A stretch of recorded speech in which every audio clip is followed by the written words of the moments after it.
Hello everyone, मेरा नाम है वशिष्ठ नारायण और इस वीडियो में मैं आपसे बात करने वाला हूँ न्यू एजुकेशन पॉलिसी 2020 के बारे में। जैसे आपको पता ही होगा 34 साल बाद कोई एजुकेशन पॉलिसी आई है। पता नहीं अभी तक कहाँ सो रहे थे, चलो कोई नहीं, आ गई है। तो होप करता हूँ आप सबको पता ही होगा, अगर नहीं पता तो आप पता लग जाएगा। तो शुरुआत करते हैं नामकरण से। पहले तो नामकरण हुआ है, नामकरण बहुत ज़रूरी है आजकल के टाइम पे। तो HRD मिनिस्ट्री अब चेंज हो गई है एजुकेशन मिनिस्ट्री में, ठीक है। तो चेंजेस बेसिकली दो हैं, दो मतलब मोटा मोटी तौर पे बात करें तो एक है हमारा स्कूल बेसिस पे और एक कॉलेज बेसिस पे। तो इस वीडियो में केवल हम कॉलेज बेसिस वाला देख रहे हैं। तो इसमें जो चेंजेस हुए हैं, बहुत चेंजेस हुए हैं, जिनमें से मैं आपको 6 पॉइंट्स में एक्सप्लेन करता हूँ। तो जो कॉलेज है वो सारे एक सिंगल रेगुलेटर के अंडर आएगा।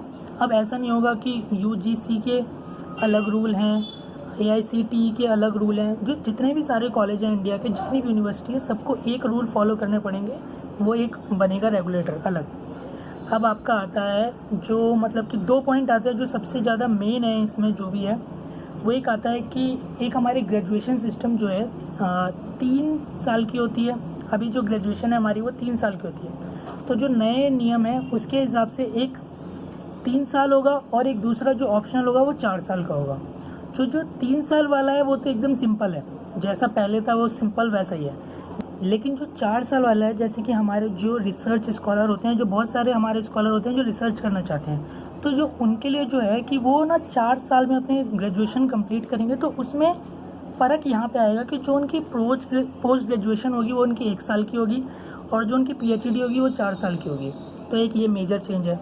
और जो दूसरा मेजर चेंज है वो है मल्टीपल एग्जिट एंट्री।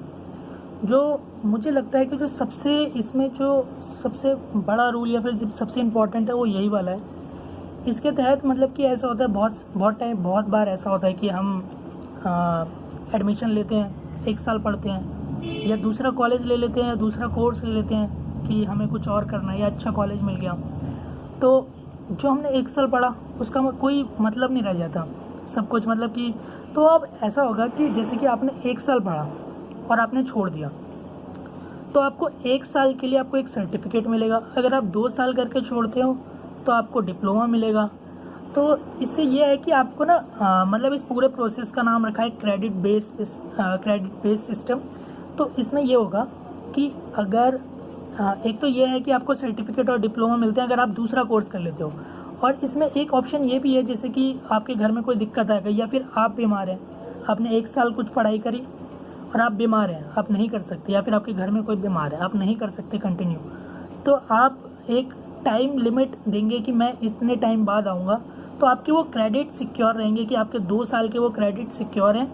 और फिर आप 1 साल बाद या 2 साल बाद उसे फिर से कंटिन्यू करेंगे तो आपको फर्स्ट ईयर से नहीं करना पड़ेगा, आप जहाँ से किया, जितना कर लिया उसके आगे से करेंगे।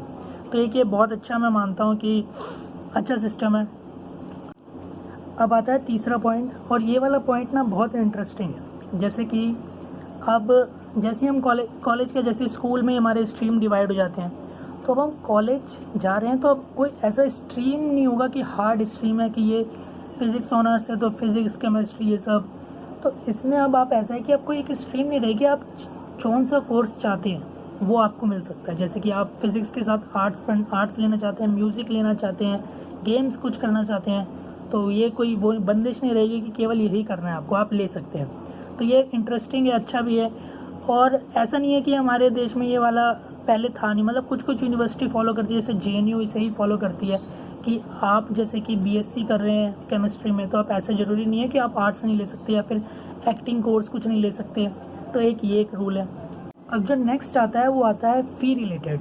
तो अब जैसे कि आपको ही पता होगा कि बहुत सारे प्राइवेट कॉलेज की फ़ी आसमान छूती है।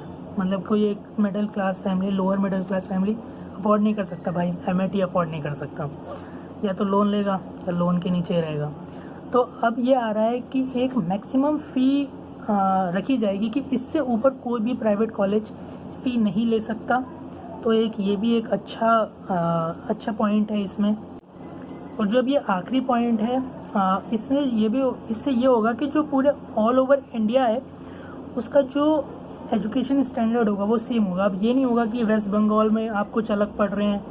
ग्रेजुएशन में एक बात कर रहा हूँ, एक सेम कोर्स में अगर आप वेस्ट बंगाल में कुछ पढ़ रहे हैं तो वही डी में पढ़ाया जाएगा, अगर डी में वो चल रहा है तो वही, तो सारा स्टैंडर्ड रहेगा। हमारी जितनी भी चीज़ें, जितना भी पढ़ाई का है वो सारा स्टैंडर्ड रहेगा। आई होप आपको ये इन्फॉर्मेशन सही लगी हो। अगर आपको ये इन्फॉर्मेशन सही लगती है तो please give us like and share. Thank you.